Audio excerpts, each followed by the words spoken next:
Et si je te disais qu'un récit biblique rempli de batailles, de déserts et de promesses surnaturelles est à l'origine de l'une des personnes les plus puissantes du monde arabe et musulman, fils d'Abraham et d'Agar, Ismaël est le véritable père des Arabes, et pas seulement un personnage secondaire d'une histoire religieuse. Son récit, cependant, est plein de tournants inattendus, à la fois plein d'espoir et déprimant, et il a le pouvoir de modifier ton point de vue sur le destin et la religion. Oserais-tu apprendre comment un type, né dans des circonstances difficiles, a laissé un héritage qui perdure depuis des milliers d'années? En plus de nous enseigner l'histoire, le récit d'Ismaël nous invite à considérer l'importance des liens familiaux, la force des promesses célestes et le fait que tout a un but, même dans les circonstances les plus difficiles. Tu en découvriras plus sur les origines des peuples arabes et de la foi islamique que tu ne l'aurais jamais imaginé en étudiant ce récit qui traverse les générations, les confessions et les civilisations. En savoir plus sur la vie d'Ismaël peut t'aider à comprendre ce qu'il faut faire pour respecter une alliance divine. Il est sans conteste l'une des personnes les plus influentes de l'histoire de l'humanité. Par conséquent, prépare-toi, car ce que tu vas apprendre a le potentiel de modifier à la fois ta perspective sur l'histoire et ta propre vie. Ismaël, le fils d'Abraham et d'Agar, est un personnage important de l'histoire biblique qui est significatif à la fois dans la sphère religieuse et dans la sphère culturelle. Sa vie est importante dans le récit biblique puisqu'il est le premier fils d'Abraham et qu'il est considéré comme l'ancêtre des peuples arabes. À travers lui, un lien fort se forme entre les anciens patriarches de la religion et les coutumes arabes. Si la plupart des gens connaissent le récit d'Isaac, le fils de Sarah, peu d'entre eux considèrent que l'habitant du désert Ismaël a ouvert la voie à l'établissement d'un pays important dont la Bible prédit qu'il serait puissant et prospère. Considéré par de nombreux musulmans comme l'un des plus grands prophètes de leur religion, Ismaël a également contribué au développement de l'islam. En effet, un certain nombre d'universitaires pensent que l'ascendance du prophète Mahomet repose en grande partie sur la lignée d'Ismaël. Ismaël a été considéré à travers l'histoire comme le patriarche d'une grande famille qui exerce encore aujourd'hui une influence significative sur la culture arabe et le monde islamique, en plus d'être le fils d'Abraham. Mais comment tout cela a-t-il commencé? Quelles sont les occasions importantes qui ont fait que leur histoire s'est mêlée à celle de leur père? Et comment ce lien a-t-il perduré au fil des générations? En plus de signaler le début d'une nouvelle lignée, la naissance d'Ismaël illustre également les conflits qui se sont produits au sein du foyer d'Abraham. Lorsque Sarah, la femme d'Abraham, ne parvient pas à concevoir, elle prend la décision de donner Agar, sa servante égyptienne, afin de concevoir avec Abraham. Sarah croyait alors que c'était le seul moyen de respecter la promesse céleste selon laquelle Abraham aurait beaucoup d'enfants. Ismaël, l'aîné des enfants d'Abraham, a donc été engendré par Agar et a servi de métaphore au problème qui allait finir par se développer dans son foyer. Bien que prédestiné à faire partie du plan divin, cette naissance ne s'est pas déroulée sans difficulté. Sarah et Agar étaient tendues parce qu'Abraham croyait qu'Ismaël était le fils promis. L'inquiétude que Agar ait une meilleure position dans la famille en raison de l'importance de son fils a été levée avec la naissance d'Ismaël. Par conséquent, au lieu d'être un simple événement heureux, la naissance d'Ismaël a marqué le début d'une série d'épreuves qui allaient finalement déterminer le destin d'Abraham, d'Ismaël et de leur progéniture. À partir de ce moment-là, Ismaël et le désert ont développé un lien unique qui allait influencer sa vie et celle de ses descendants pendant de nombreuses décennies. J'ai une toute petite faveur à te faire avant que nous ne passions à la section suivante du récit. Pourquoi ne pas aimer la vidéo si tu apprends quelque chose de nouveau et si tu aimes les informations données jusqu'à présent. Cela nous permettra d'entrer plus facilement en contact avec d'autres personnes qui partagent ton intérêt pour les récits extraordinaires comme celui d'Ismaël. Pour être sûr de ne rien manquer, n'oublie pas de t'abonner et d'activer les alertes.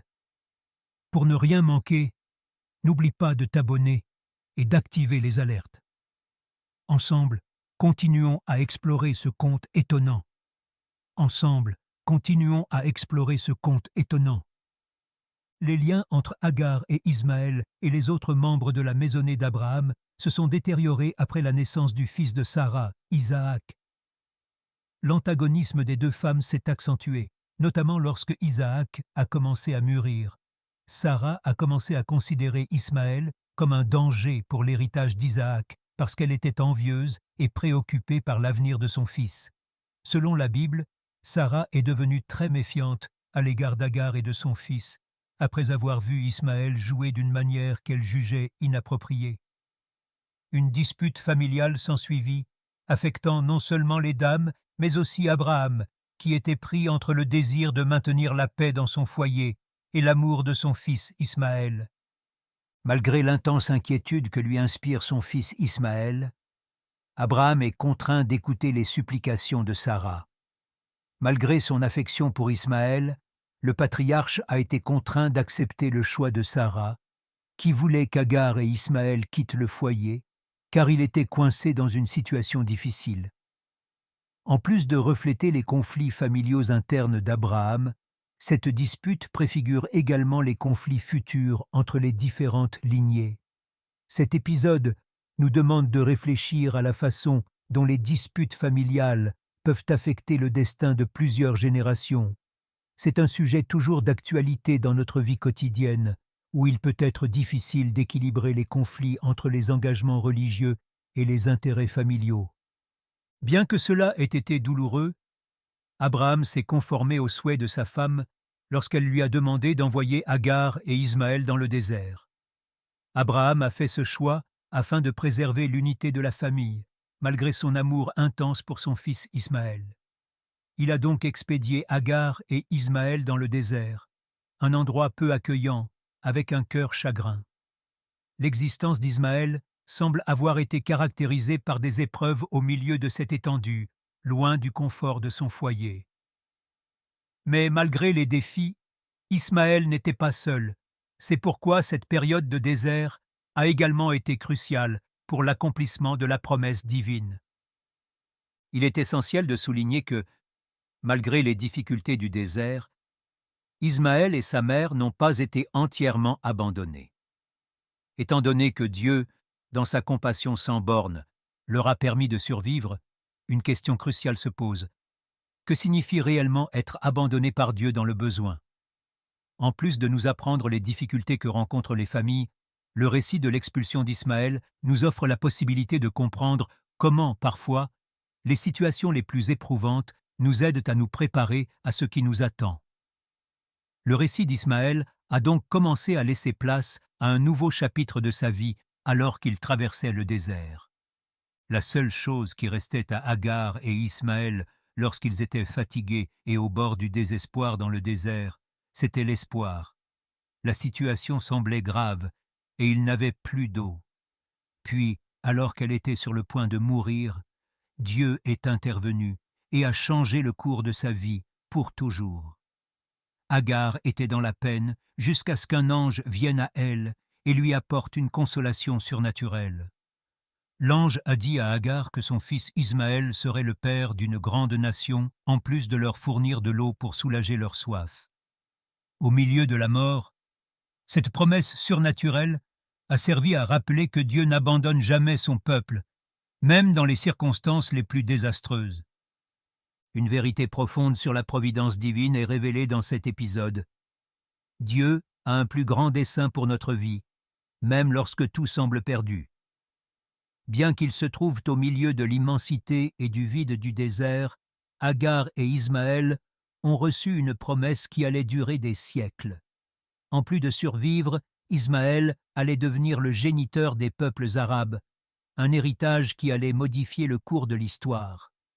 Comme pour tout dans notre vie, si nous avons la foi que tout se produit pour une raison, même les périodes les plus éprouvantes peuvent devenir les plus transformatrices.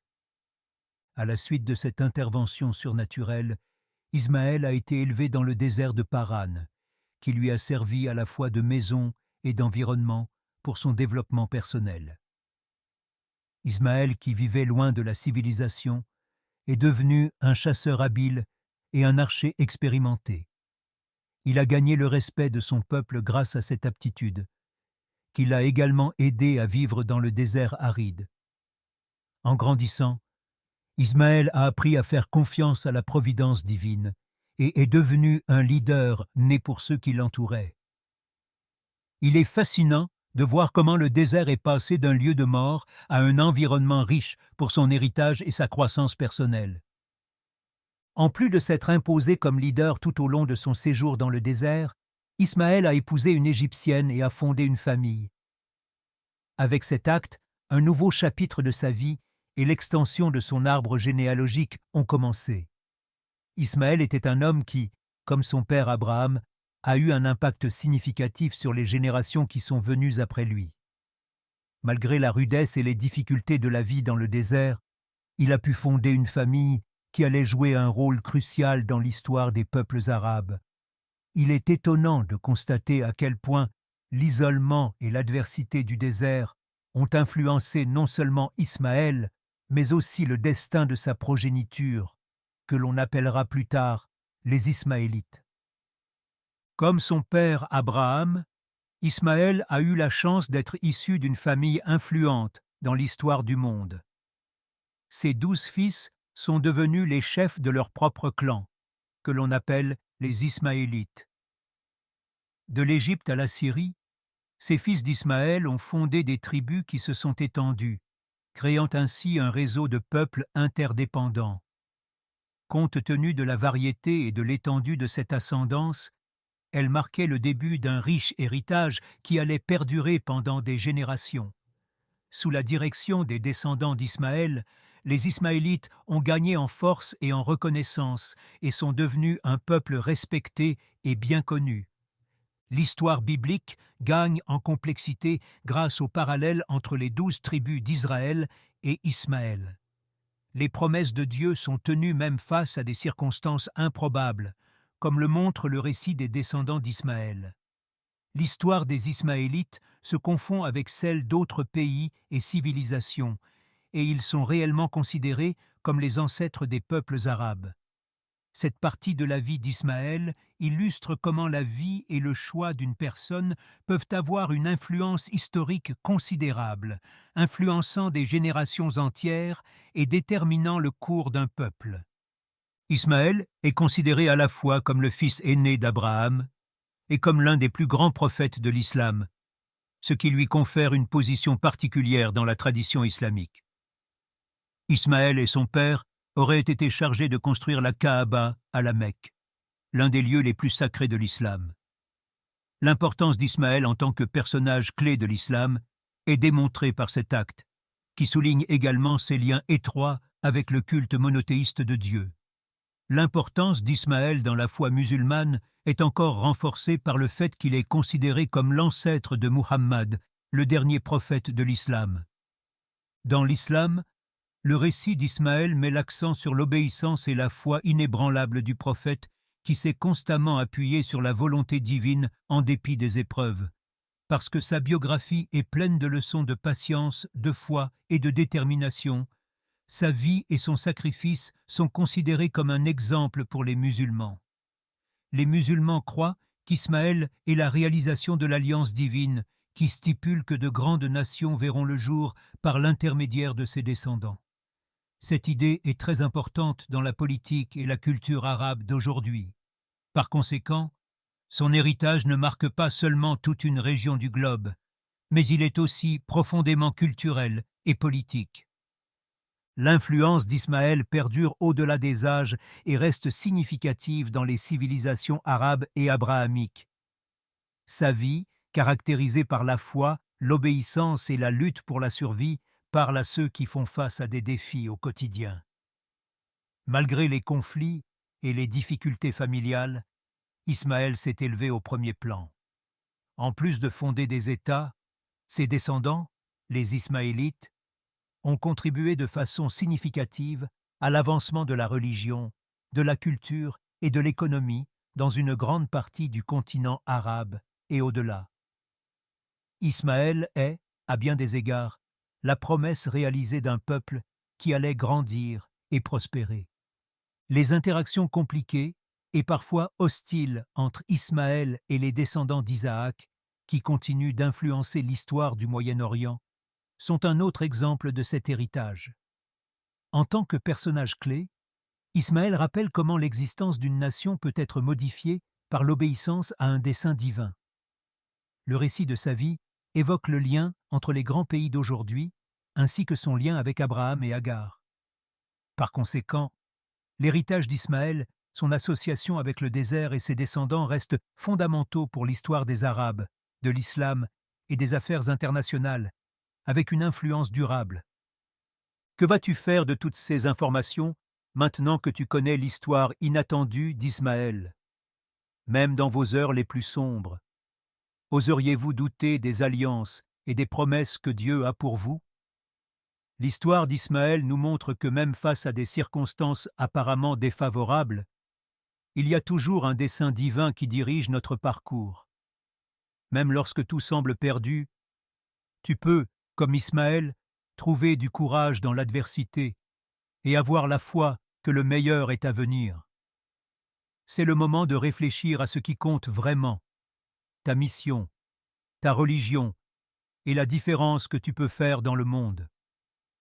Ne laisse pas les mots seuls raconter cette histoire. Réfléchis à l'impact que tes choix d'aujourd'hui auront à la fois sur ta vie et sur celle des générations futures. Si le récit d'Ismaël nous apprend quelque chose, c'est que tout arrive pour une raison et que malgré l'incertitude du voyage, la confiance en Dieu peut nous conduire à un avenir prospère. Es-tu prêt à mettre ces leçons en pratique dans ta vie quotidienne? Afin de continuer à en apprendre davantage sur les personnes qui ont eu un impact durable sur l'histoire de l'humanité, n'oublie pas de t'abonner à la chaîne et d'activer les alertes si tu aimes cet article.